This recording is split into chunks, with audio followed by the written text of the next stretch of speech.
Good evening, students. You are most welcome to your YouTube channel, our Various Education Power. Students, आज हम कक्षा 12 की English book से first chapter the last lesson इसको पढ़ेंगे, जो कि आप जानते हैं कि किताब पूरी तरह से बदल चुकी है और काफ़ी क्या पूरे के पूरे नए चैप्टर्स हैं। तो इसलिए हमको पूरे चैप्टर्स को अच्छी तरह से पढ़ना है। आप जानते हैं कि अब परीक्षा में इस बात एक्सप्लेनेशन दिया नहीं गया है, लेकिन फिर भी इसके क्वेश्चन आंसर को अच्छी तरह से समझने के लिए आपको इसको अच्छी तरह से समझना होगा, पढ़ना होगा। द लास्ट लेसन जो चैप्टर है ये फ्रैंको प्रूसियन वार पर आधारित है, यानी फ्रांस और प्रूसिया के बीच युद्ध हुआ था 1870 में। ठीक, तो उसमें जो है प्रूसिया पूरी तरह से विजयी हुआ था और उसमें प्रूसिया की एक यूनिटी थी, जिसमें जर्मनी, पोलैंड और ऑस्ट्रिया के कुछ भाग थे, ऐसे कुछ देश शामिल थे और ये सब मिल करके फ्रांस पर कब्जा करना चाहते थे और पूरी तरह से कब्जा भी कर लिए थे। और उसके बाद जो है इसकी शिक्षा दीक्षा सब कुछ अगर बंद कर दें तो जानते ही हैं कि देश गुलाम हो जाएगा। क्योंकि सबसे बड़ी बात है कि अगर किसी भी व्यक्ति या किसी को भी किसी देश को ही गुलाम बनाना है तो सबसे पहले उसकी संस्कृति और सभ्यता को ख़त्म की जाती है। तो सेम स्थिति ऐसी ही रही है। तो ये पाठ जो उसी पर आधारित है और एक विद्यालय की कहानी है, जिसमें एक बच्चा है जिसका नाम है फ्रेंच और एक टीचर हैं जिनका नाम है एम हैमेल। तो उस समय ये बताया गया कि जिस तरह से आजकल के बच्चे हैं, पढ़ते नहीं हैं या फिर पढ़ाई से दूर भागते हैं, तो सेम ऐसी स्थिति इसमें भी बताई गई कि जो फ्रेंच है और ऐसे बच्चे जो है अपना पढ़ना नहीं चाहते हैं, दूर भागते हैं। ठीक, लेकिन जब इस समय नज़दीक आता है कि अब उनकी शिक्षा पूरी तरह से समाप्त हो रही है तो फिर उनका पढ़ाई में मन लगता है। तो ऐसी ही चीज़ें बताई गई हैं। लास्ट में बहुत कुछ अच्छी कहानी इसमें मिलेगी, जब आप पढ़ेंगे तो समझेंगे। तो चलिए देखते हैं। तो सबसे पहले हम अबाउट द ऑथर पढ़ेंगे। इसको भी समझना ज़रूरी है, हालांकि इससे आपके इंटर के क्वेश्चन से कोई मतलब है नहीं, फिर भी जानना ज़रूरी है कि ऑथर क्या है, क्योंकि आगे आप जाएंगे तो तैयारी वगैरह करेंगे तो ये सारी चीज़ें आपको समझना होगा। ठीक, तो देखते हैं। देखिए, आप लोग अपनी अपनी किताब खोल लीजिए और समझिए। अल्फांसो डाडेट 1840 1897, इसका मतलब है कि अल्फांसो डाडेट, जिनका जन्म 1840 में हुआ था और 1897 में इनकी मृत्यु हुई थी, was a French novelist and short story writer. वह एक फ्रांसीसी उपन्यासकार और संक्षिप्त कहानी लेखक थे। नॉवलिस्ट का मतलब जानते हैं, उपन्यासकार होता है। The last lesson is set in the days of Franco Prussian war 1870-1871। कह रहे कि जो लास्ट लेसन पार्ट है यह उन दिनों पर आधारित है जब फ्रांस और प्रूसिया के बीच युद्ध हुआ था, अर्थात 1870 और 71 के बीच। In which France was defeated by Prussia, जिसमें फ्रांस को प्रूसिया के द्वारा हरा गया था। ठीक है, हराया गया था। लेड बाय बिस्मार्क, और जिसका नेतृत्व कौन कर रहा था? बिस्मार्क। अर्थात इसमें जो है फ्रांस को प्रूसिया के द्वारा हरा दिया गया था और उसका नेतृत्व कौन कर रहा था? प्रूसिया का बिस्मार्क कर रहा था। Prussia then consisted of what now are the nations of Germany, Poland and parts of Austria. अर्थात प्रूसिया में उस समय जर्मनी, पोलैंड और ऑस्ट्रिया के कुछ भाग शामिल थे। In the story the French districts of Alsace and Lorraine have passed into Prussian hands. यानी इस कहानी में बताया गया कि फ्रांस जो ज़िले थे, यानी अल्सेक और लॉरेन, ये सब फ्रांसीसी ज़िले थे, डिस्ट्रिक्ट थे, have passed into Prussian hands, और ये प्रूसिया के हाथों में आ गए थे, यानी प्रूसिया के अधीन हो गए थे। जब कब्जा हो गया था तो ये बिल्कुल प्रूसिया के अधीन हो गए थे। ठीक, आगे बताया गया कि read the story to find out what effect this had on life at school. यानी इस कहानी को पढ़िए और पता लगाइए या जानिए कि इससे जो है विद्यालय के जीवन पर क्या प्रभाव पड़ा। ठीक है, तो ये सारी चीज़ें होगी अबाउट द अथर के बारे में, जिसको आप जो है आराम से पढ़ेंगे तो बिल्कुल समझ में आ जाएगा। अब अबाउट द लेसन देखते हैं। बताया गया कि the last lesson written by Alphonse Daudet narrates about the year 1870 when the Prussian forces under Bismarck attacked and captured France। कह रहा है कि the last lesson written by Alphonse Daudet, यानी जो द लास्ट लेसन यानी आखिरी पाठ जिसका नाम है रिटन बाय अल्फांसो डाडेट, जिसे अल्फांसो डाडेट के द्वारा लिखा गया है। ठीक। नरेट्स अबाउट द ईयर 1870, यानी 1870 के जो दिन है यानी उस साल के दिनों को बताते हैं। When the Prussian forces under Bismarck attacked and capture France, जब प्रूसिया के जो सेनाएं थी, ठीक है, अंडर बिस्मार्क यानी बिस्मार्क के नेतृत्व में अटैक्ड एंड कैप्चर्ड फ्रांस, यानी फ्रांस पर आक्रमण करते हैं। एंड कैप्चर, कैप्चर में उसको बंदी बना लेना यानी गुलाम बना लेना। ठीक, बना लिए। ठीक। The new Prussian rulers discontinued the teaching of French language in the schools of Alsace and Lorraine, यानी जो नए प्रूसिया के रूलर्स यानी शासक थे, द न्यू प्रूसियन रूलर्स अर्थात नए प्रूसिया के शासक, डिसकंटिन्यू, डिसकंटिन्यू माने होता है, आप जानते हैं कंटिन्यू माने जारी करना होता है और डिसकंटिन्यू मतलब बंद कर देना। ठीक है। कह रहा है कि जहाँ प्रूसिया के जो सिपाही sorry the new Prussian rulers यानी प्रूसिया के शासक डिसकंटिन्यू यानी बंद कर दिए थे the teaching of French language in the schools of Alsace and Lorraine, यानी अल्सेक और लॉरेन के विद्यालय में फ्रांसीसी भाषा की पढ़ाई को, अर्थात नए प्रूसिया के शासकों ने, ठीक, अल्सेक और लॉरेन के विद्यालयों में फ्रांसीसी पढ़ाई को बिल्कुल क्या कर दिए थे, बंद कर दिए थे। The French teachers were asked to leave, और जो फ्रांसीसी अध्यापक थे उन्हें क्या कहा गया, आस्क्ड टू लीव यानी विद्यालय छोड़ करके चले जाने के लिए कहा गया। तो ये चीज़ें हो गई अबाउट द अथर और about the lesson.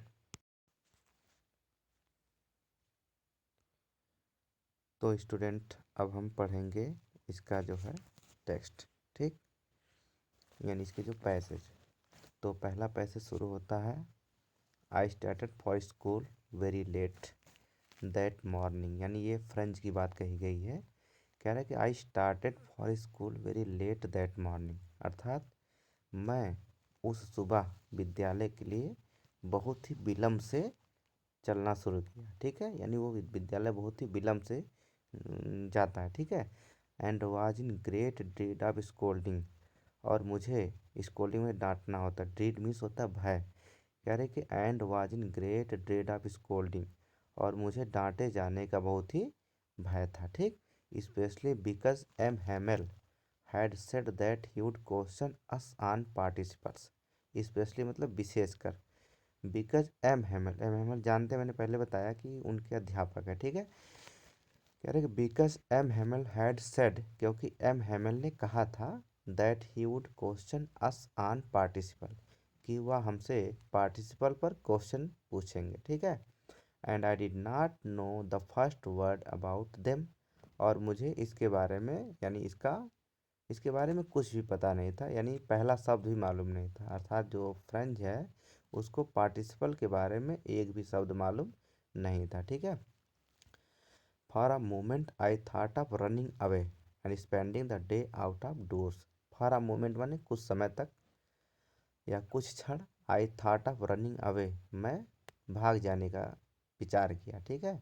And spending the day out of doors, और अपने समय को आउट ऑफ डोर्स यानी घर से बाहर बिताने के बारे में सोचा। It was so warm so bright, यानी जो दिन था वो बहुत ही गर्म यानी बहुत ही अच्छा था। सो ब्राइट बहुत ही चमकीला था।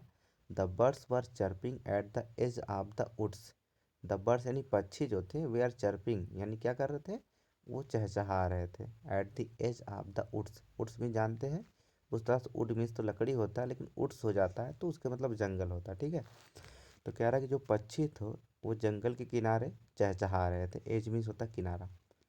And in the open field back of the sawmill, correct, and in the open field यानी एक खुले मैदान में, बैक ऑफ द सामिल, सामिल मतलब होता है कि आरा मशीन, इसका मतलब है कि और आरा मशीन के पीछे एक खुले मैदान में, the Prussian soldiers were drilling, जो प्रूसिया के सिपाही थे वे क्या कर रहे थे, ड्रिलिंग कर रहे थे। ड्रिलिंग का मतलब होता है युद्धाभ्यास करना, यानी जो अपने आप को प्रशिक्षित कर रहे थे, ट्रेन कर रहे थे। It was all much more tempting that the rule of than the rule for participle. It was all much more tempting. Tempting मतलब होता है आकर्षक, ठीक है। कह रहा है कि it was all much more tempting, यह ज़्यादा आकर्षक था, then the rule for participle, यानी पार्टिसिपल के नियम की अपेक्षा। इसका मतलब ये जो फ्रेंच है वो कह रहा है कि ये मुझे पार्टिसिपल के नियम की अपेक्षा ज़्यादा आकर्षक लगा, अर्थात उसका तो मन पढ़ाई में लगता नहीं था, तो जाहिर सी बात है कि खेल कूद में उसका मन ज़्यादा लगता था, तो ये कह रहा है कि मतलब ये जो पार्टिसिपल का नियम है उससे ज़्यादा आकर्षक था, अच्छा था। But I had the strength to resist, लेकिन कह रहा है कि लेकिन मेरे अंदर क्या कहते हैं, रेसिस्ट, रेसिस्ट का मतलब होता है प्रतिरोध, है ना। कह रहा है कि ऐसा सामना करना आप कह सकते हैं सीधे। कह रहा है कि लेकिन मेरे अंदर सामना करने की हिम्मत थी, and hurried up to school, और मैं जल्दी से विद्यालय के लिए चल दिया। चलिए अब हम इसके आगे दूसरा पैसेज पढ़ते हैं। सो स्टूडेंट्स अब हम शुरू करते हैं अपना दूसरा पैसेज, देखते हैं। When I started the town hall, there was a crowd in front of the bulletin board. तो फ्रेंच कह रहा है कि when I passed the town hall, जब मैं टाउन हॉल यानी सभागार से गुजरा, there was a crowd, crowd का मतलब जानते हैं भीड़ होता है, there was a crowd in front of the bulletin board, तो बुलेटिन बोर्ड के सामने यानी सूचना पट, बुलेटिन बोर्ड का मतलब होता है सूचना पट, बुलेटिन बोर्ड के सामने एक भीड़ थी। For the last 2 years all our bad news had come from there, कह रहा है कि पिछले 2 सालों से हमारी सारी जो बैड न्यूज़ थी यानी बुरी खबरें थी, हैड कम फ्रॉम देयर, यहीं से आती थी, ठीक है। जिसमें कि शामिल क्या क्या होता है, जैसे द लास्ट बैटल्स, जिसमें युद्धों का हारना शामिल होता था, द ड्राफ्ट यानी सेना में भर्ती के कानूनी आदेश होते थे, the orders of the commanding officers, ठीक, यानी सेना में जो उच्च अधिकारी होते थे उनके आदेश संबंधी समाचार होते हैं। And I thought to myself, और मैंने स्वयं सोचा, विदाउट स्टॉप यानी बिना रुके, यानी वो दौड़ते हुए या चलते हुए सोच रहा है, what can be the matter now, यानी अब कौन सी बात हो सकती है। Then as I hurried by as fast as I could, कह रहा है कि तब मैं जो ही जितना तेज चल सकता था उतना तेज चला, द ब्लैक स्मिथ वाचर, यानी ब्लैक स्मिथ का मतलब जानते हैं लोहार होता है। कह रहा है कि एक ब्लैक स्मिथ यानी एक लोहार जिसका नाम वाचर था, who was there with his apprentice, apprentice का मतलब होता है शिष्य। कह रहा है कि who was there with his apprentice, जो अपने शिष्य के साथ वहाँ पर था, एंड रीडिंग द बुलेटिन, और क्या पढ़ रहा था, बुलेटिन पढ़ रहा था यानी समाचार पढ़ रहा था। कॉल्ड आफ्टर मी, मुझे आवाज़ लगाया, और क्या बोला कि डोंट गो सो फास्ट बब, बब यहाँ पर एक एड्रेस किया गया उसको, फ्रेंच को। कह कि डोंट गो सो फास्ट, यानी इतना तेज मत जाओ, you will get to your school in plenty of time, यानी तुम समय से पहले विद्यालय पहुंच जाओगे, अर्थात पर्याप्त समय में विद्यालय पहुंच जाओगे, ठीक है। तो एक बार फिर से पढ़ते हैं। When I passed the town hall, जब मैं टाउन हॉल से गुजरा अर्थात सभागार से गुजरा, there was a crowd in front of the bulletin board, तो उसने मैंने देखा कि बुलेटिन बोर्ड यानी सूचना जो पट है यानी सूचना बोर्ड के सामने एक बड़ी भीड़ थी। For the last 2 years all our bad news had come from there, यानी पिछले 2 सालों से हमारी सारी बुरी खबरें वहीं से आती थी, जैसे कि द लास्ट बैटल्स युद्धों का हारना, द ड्राफ्ट यानी सेना में भर्ती के आदेश, the orders of the commanding officers यानी उच्च सेना अधिकारियों के आदेश शामिल होते थे, and I thought to myself without stopping, और बिना रुके मैं सोचा, what can be the matter now, अब कौन सी बात हो सकती है। Then as I hurried by as fast as I could go, तब ज्यों ही जितना तेज मैं जा सकता था उतना तेज जाना शुरू किया। द ब्लैक स्मिथ वाचर यानी लोहार जिसका नाम वाचर था, who was there with his apprentice, जो अपने शिष्य के साथ वहीं पर था, एंड रीडिंग द बुलेटिन, और समाचार पढ़ रहा था। कॉल्ड आफ्टर मी, मुझे बुलाया यानी आवाज़ लगाया। डोंट गो सो फास्ट बब, यानी बब इतना तेज मत जाओ, you will get to your school in plenty of time, तुम समय से पहले अपने विद्यालय पहुंच जाओगे, अर्थात पर्याप्त समय में अपने विद्यालय पहुंच जाओगे, ठीक है। तो स्टूडेंट्स अब हम तीसरा पैसेज शुरू करते हैं, देखते हैं। I thought he was making fun of me, यानी मैंने सोचा वह मेरा मजाक उड़ा रहा है, यानी जो फ्रेंड है, जो वाचर ने उसको बुलाया तो उसे लगा कि वो उसका मजाक उड़ा रहा है, ठीक है। And reached M Hamel's little garden all out of breath. All out of breath का मतलब होता है एक ही सांस में। कह रहा है कि और मैं एक ही सांस में एम हैमल के जो है छोटे बगीचे में पहुंच गया। Usually usually when school began, यानी अक्सर जब विद्यालय शुरू होते थे, there was a great bustle. Bustle का मतलब होता है हल्ला गुल्ला, शोरगुल। कह रहे हैं कि देयर वाज अ ग्रेट बसल, यानी एक बहुत बड़ा शोरगुल या हल्ला गुल्ला होता था। Which could be heard out in the street, जिसे गली में ही सुना जा सकता था। यानी विद्यालय वैसे भी पहले अक्सर ऐसा होता था, जब विद्यालय शुरू होते थे तो उसकी जो आवाज़ होती थी वो गलियों में सुनाई देती थी या दूर तक जाती थी। The opening and closing of desk, और उस आवाज़ में क्या क्या शामिल होता था। डेस्क का मतलब होता है जो अलमारी है या फिर जो फर्नीचर के सामान है। Opening and closing of desk, उसमें खिड़कियों के खोलने और बंद करने की आवाज़ शामिल होती थी। Lessons repeated in unison, unison का मतलब होता है सस्वर, यानी जैसे बच्चे एक ही साथ में पढ़ते हैं पूरा तेज तेज से, उसको बोला गया है। या पाठ को दोहराते हैं बैठ करके जब टीचर कोई पढ़ा देते हैं।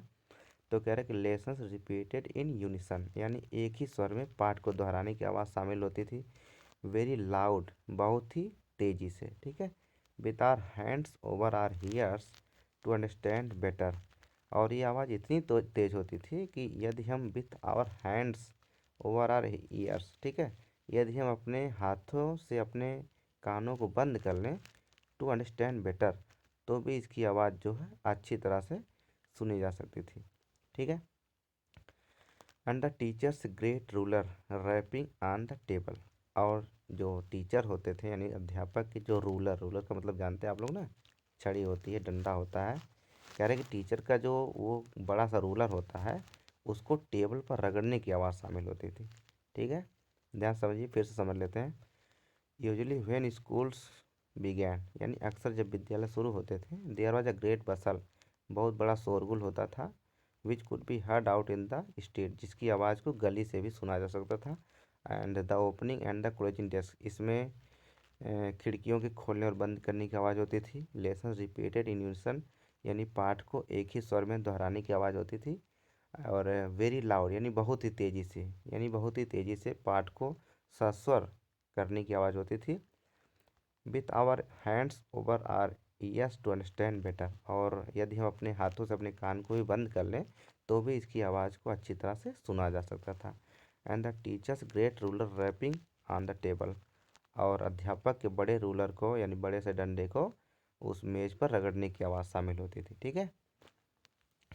But now it was all so still, लेकिन अब, यानी उस दिन की बात कह रहा है कि लेकिन उस दिन ये सब कुछ बिल्कुल शांत था। स्टिल का मतलब होता है शांत। I had counted on the commotion to get to my desk without being seen. I had counted on का मतलब होता है, काउंट ऑन का मतलब होता है निर्भर करना, ठीक है। कह रहा है कि मैं निर्भर करता था ऑन द कमोशन, माने उस शोरगुल पर। To get to my desk, यानी अपनी डेस्क पर जाने के लिए, विदाउट बीइंग सीन माने बिना देखे, ठीक है। तो जैसे कि राइट ये कह रहा है कि फ्रेंड कह रहा है कि अपनी डेस्क पर बिना देखे जाने के लिए, ठीक है, अपनी डेस्क पर बिना देखे जाने के लिए मैं इस हल्ले गुल्ले पर निर्भर करता था, ठीक है। यानी उसके कहने मतलब जब शोरगुल होता था, बच्चे चिल्लाते थे, तो वैसे भी देर से जाता था तो वो जो है उसी शोरगुल में वो आराम से अपने डेस्क पर बैठ जाता था। लेकिन उस दिन क्या था, सब कुछ शांत था। तो आप लोग अनुभव किए होंगे कभी, आपको अगर विलम्ब हुआ होगा, आप स्कूल में जा रहे हो, क्लास में आपको जाना है और सारे जो है बच्चे बिल्कुल आराम से बैठे हैं, टीचर पढ़ा रहे हैं, तो आपको बड़ा प्रॉब्लम होती है कि कैसे हम अंदर जाएं। लेकिन जब वही शोरगुल होता है तो उसी शोर में आप भी आराम से अंदर चले जाते हैं। तो सेम वही कंडीशन फ्रेंच की भी है। वो कह रहा है कि मैं अपने डेस्क पर बिना देखे जाने के लिए इसी शोरगुल पर निर्भर करता था, ठीक है। बट ऑफ कोर्स, किंतु निसंदेह, that day everything had to be as quiet as Sunday morning. कह किंतु निसंदेह या वास्तव में उस दिन सब कुछ इतना शांत था जितना कि रविवार की सुबह होता है, ठीक है। थ्रो द विंडो, यानी खिड़की से आई सा माई क्लासमेट्स, मैंने अपने सहपाठियों को देखा। ऑलरेडी इन देयर प्लेसेस, यानी वे पहले से ही अपने स्थान पर बैठे थे। And M Hamel walking up and down with he terrible iron ruler under his arm. और कह रहे हैं, और एम हेमल यानी उसके जो टीचर है जिनका नाम एम हेमल है, वो वॉकिंग अप एंड डाउन यानी वो इधर उधर टहल रहे थे, ठीक है, with he terrible iron ruler. Terrible का मतलब जानते हैं ना, खतरनाक होता है। कह रहे कि अपने खतरनाक आयरन में लोहे के जो डंडा था, ठीक है, अपने खतरनाक लोहे के डंडे को अंडर हिज आर्म यानी अपनी भुजाओं में दबा करके क्लास में इधर उधर टहल रहे थे, ठीक। I had to open the door, मुझे दरवाज़ा खोलना था। And go in before everybody, और गो इन यानी अंदर जाना था, बिफोर एवरीबॉडी प्रत्येक व्यक्ति के सामने से होकर के, ठीक। You can imagine how I blast and how frightened I was. कह रहा है कि यू कैन इमेजिन, आप कल्पना कर सकते हैं, हाउ आई ब्लस्ट यानी मैं कितना शर्मिंदा हो गया था, and how frightened I was और मैं कितना डर गया था, ठीक है। तो ये कह रहा है कि मैं कितना शर्मिंदा हो गया था और मैं कितना डर गया था, ठीक है। वैसे भी किसी भी बच्चे को अगर क्लास में ऐसे जाना हो तो एक बार शर्म तो आती ही और डर भी लगता है, ठीक है, और शोरगुल होता है तो आराम से पहुंच जाता, ठीक है। तो चलिए हम तीसरा पैसा शुरू कर, तो हो गया, हम चौथा शुरू करते हैं, ठीक है। बट नथिंग हैपेंड, लेकिन ऐसा कुछ भी नहीं हुआ। एम हेमल सामी, एम हेमल उसके टीचर ने मुझे देखा, कह रहे कि मेरे टीचर एम हेमल ने मुझे देखा। एंड सेड वेरी काइंडली, और बहुत ही विनम्रता से, काइंडली से बोले, ठीक है, go to your place quickly little Franz. बोलेंगे छोटे Franz, go to your place quickly यानी जल्दी से अपने स्थान पर चले जाओ। We were beginning without you, हम तो तुम्हारे बिना ही पाठ को शुरू करने जा रहे थे। आई जम्प्ड ओवर द बेंच, यानी मैं बेंच से कूदा। And sat down at my desk, और अपनी डेस्क पर बैठ गया, ठीक है। नॉट टिल देन, यानी तब तक नहीं जब तक। When I had got a little over my fright, कह रहे कि when I had got a little over my fright, तब तक नहीं जब तक कि मैं अपने डर पर, फ्राइट मतलब होता है डर, कह रहे कि जब तक कि मैं अपने डर पर थोड़ा काबू नहीं पा गया। Did I see that our teacher had on his beautiful green coat, तब मैंने देखा कि हमारे जो अध्यापक थे वो क्या पहने हुए थे, अपना सुंदर हरे रंग का कोट पहने हुए थे। अर्थात जब ये जो फ्रेंड है ये बेंच से कूद करके बैठा, तब तक नहीं देखा था कुछ, जब ये बैठ गया और अपने डर पर काबू पा गया, तब इसने देखा कि उसके जो टीचर थे वो क्या पहने हुए थे, अपना सुंदर हरे रंग का कोट पहने हुए थे, ठीक है। हिज फ्रिल्ड शर्ट, यानी जो उनकी जो शर्ट थी वो फ्रिल्ड थी, फ्रिल्ड का मतलब झालरदार, ठीक है। कह रहे कि उनकी जो शर्ट थी वो झालरदार थी। And the little black silk cap, ठीक है, और छोटी काले रंग की रेशमी टोपी थी, सिल्क कैप थी यानी रेशमी टोपी थी। ऑल एम्ब्रॉयडर्ड, यानी पूरी जो थी वो क्या हुई थी, बुनी हुई थी, उस पर वो कलाकारी की हुई थी, बुनी हुई थी, देख रहे हैं टोपी सामने जो है पिक्चर में, है ना, टोपी में बना हुआ ना, तो सेम वही कह रहा है कि बुनी हुई थी, ठीक है। उसके बाद that he never wore except on inspection and prize days, कह रहा है कि जिससे वह, है ना, इंस्पेक्शन में निरीक्षण के, एंड प्राइज डेज में पुरस्कार वितरण के दिनों के अलावा कभी नहीं पहनते थे। यानी ये जो कपड़ा आज आज ये पहने थे, इसे बात या तो वे जो है निरीक्षण के समय पहनते थे या पुरस्कार वितरण होता था उस दिन पहनते थे, ठीक है। Besides the whole school seemed so strange and solemn, यानी इसके अतिरिक्त जो पूरा विद्यालय था वो बहुत ही स्ट्रेंज यानी विचित्र, एंड सॉलेम, सॉलेम मतलब शांत, यानी बहुत ही विचित्र और शांत यानी गंभीर प्रतीत होता था। But the thing that surprised me most was to see on the back benches that were always empty, कह रही but the thing that surprised me most, लेकिन वह चीज़, बट द थिंग लेकिन वह चीज़ दैट सरप्राइज्ड मी मोस्ट, जो मुझे ज़्यादा आश्चर्यचकित कर दी, वाज टू सी, वह यह देखना था, ऑन द बैक बेंच, पिछली बेंच पर, दैट वेयर ऑलवेज एम्प्टी, जो हमेशा खाली रहा करती थी, the village people sitting quietly like ourselves, यानी द विलेज पीपुल यानी गांव के जो लोग थे, सिटिंग यानी बैठे हुए थे, क्वाइटली लाइक आर सेल्फ, हम लोगों की तरह ही बिल्कुल शांतिपूर्वक, है ना। तो ये कह रहे हैं कि जो चीज़ मुझे आश्चर्यचकित कर थी वह यह थी कि मैंने पिछली बेंच पर जो है देखा कि गांव के लोग हम लोगों की तरह बिल्कुल शांतिपूर्वक बैठे थे, और ये बेंच तो अक्सर खाली रहा करती थी, लेकिन इस दिन इस पर कुछ लोग बैठे हुए थे। और इनमें कौन कौन शामिल थे? ओल्ड हाउसर यानी बूढ़े हाउसर थे। हाउसर एक टाइटल है किसी व्यक्ति की, जिसमें बूढ़े हाउसर थे। विथ थ्री कॉर्नर्ड हैट, अपने 3 कोने वाली टोपी यानी तिकोना टोपी पहने हुए थे, ठीक है। द फॉर्मर मेयर यानी पूर्व के मेयर थे। फॉर्मर का मतलब पूर्व के होते हैं, लेटर का मतलब जानते हैं बाद का होता है। द फॉर्मर पोस्ट मास्टर यानी पूर्व के पोस्ट मास्टर यानी डाक बाबू थे। एंड सेवरल अदर्स बिसाइड्स, ठीक है। और इनके अतिरिक्त कुछ और लोग भी शामिल थे, ठीक है ना। तो आप समझ गए होंगे कौन कौन उस दिन विद्यालय में गया था। एवरीबडी लुक्ड सैड, यानी हर कोई बिल्कुल क्या दिखता था? दुखी दिखता था, ठीक है, सैड दिखता था। And Hauser had ब्राट an old primer, और जो हाउसर थे हैड ब्राट में लाए थे एन ओल्ड प्राइमर। प्राइमर का मतलब होता है प्राइमरी की किताब, ठीक है, नहीं बाल पोथी कह सकते हैं आप, ठीक है। कह रहा है कि और जो बूढ़े हाउसर थे वह एक पुरानी बाल पोथी लाए थे।